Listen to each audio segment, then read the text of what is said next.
The industrial conglomerate that lies at the heart of India's success on the global business stage.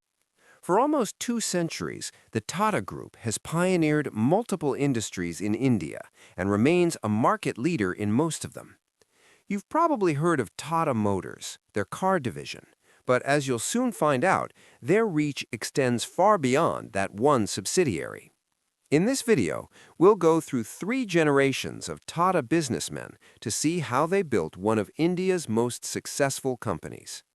The story of Tata begins during the reign of the British Empire. India back then was a huge exporter of cotton, but the brutal regime of the British East India Company left little room for local entrepreneurs to develop. The poor treatment by the British eventually resulted in a rebellion against them in 1857, which ended the power of the British East India Company and replaced it with the British Raj. Compared to its ruthless predecessor, the Raj was much more focused on keeping the peace. It didn't exploit the Indian population quite as harshly and invested a lot of money in infrastructure, such as India's first railways. Of course, the British Raj was still an oppressive colonial power, but it finally gave the local population some economic opportunity to develop themselves. Because India was an exporting country, the first Indian entrepreneurs came from that sector, and one of them was Jamsetji Tata. He was the son of an exporter in Mumbai and graduated in 1858, the perfect time to take advantage of the economic reforms of the British Raj. As his father's export business grew, Jamsetji traveled to Hong Kong in 1859 to develop a subsidiary there. Seeing the sheer scale of British commerce, he realized that the Tata export business had truly global potential. Over the next decade, he traveled to Japan, China, and Great Britain, establishing a worldwide distribution network. In 1868, he created his own exporting company and used the profits to build textile mills, creating a vertically integrated business. From the very start, Jamsetji's philosophy was to find the best practices used across the world and bring them back to India.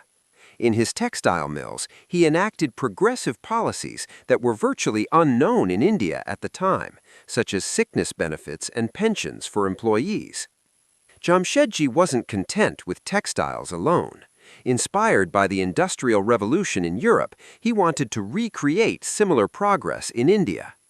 In 1901, he began working on a steel production plant, modeled after those he had seen in Germany.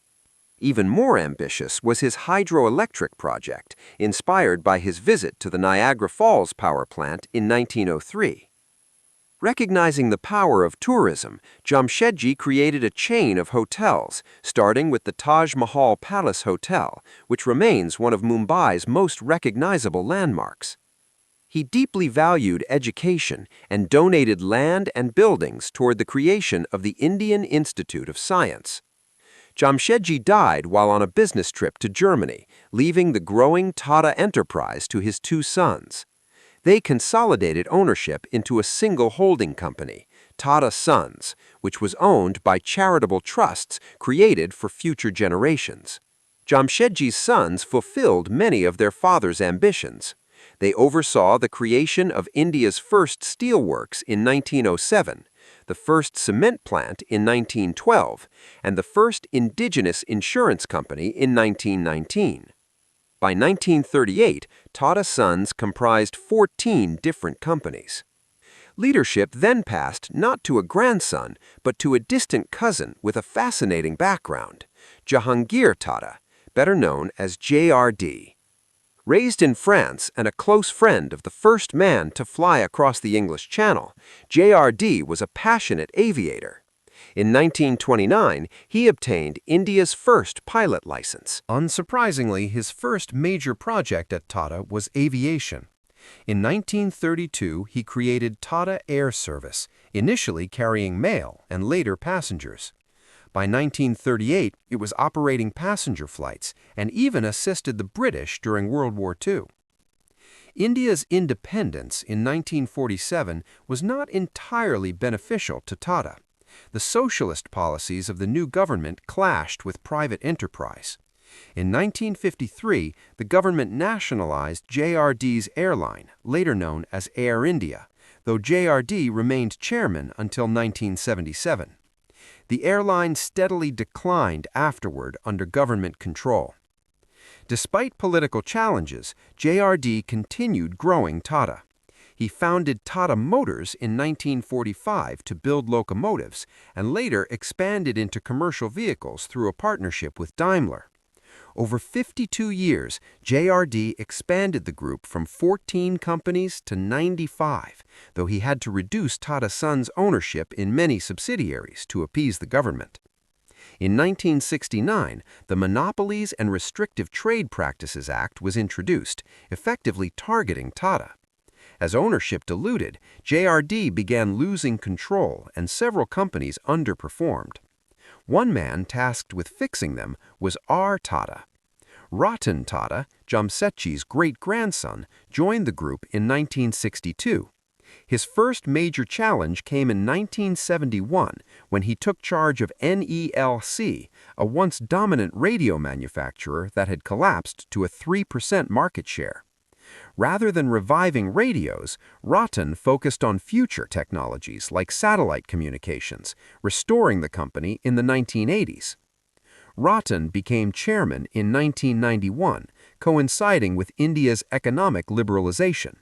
While this opened India to global markets, it posed a threat to Tata, which had long operated in a protected economy. The group was highly decentralized and slow to respond to competition. To fix this, Ratan sold 20% of Tata Sons and used the funds to regain control of key subsidiaries such as Tata Steel and Tata Motors. He reorganized over 100 companies into 7 sectors, creating a structure he could effectively manage. In the 1990s, Tata struggled against international competitors. Ratan's solution was bold: acquire foreign competitors to absorb their talent, supply chains, and expertise. This strategy strengthened Tata's domestic operations while rapidly expanding its global footprint. The acquisition spree began in 2000 when Tata Tea acquired Britain's Tetley. Over the next decade, Tata acquired hundreds of companies, including steel giant Corus for $12 billion in 2007 and Jaguar Land Rover for $2 billion in 2008. Today, the majority of Tata's revenue comes from outside India. Many Tata subsidiaries are publicly traded, allowing investors to buy shares on the Indian stock market. Feel free to share this video, subscribe if you haven't already, and expect my next video in 2 weeks. Until then, stay smart.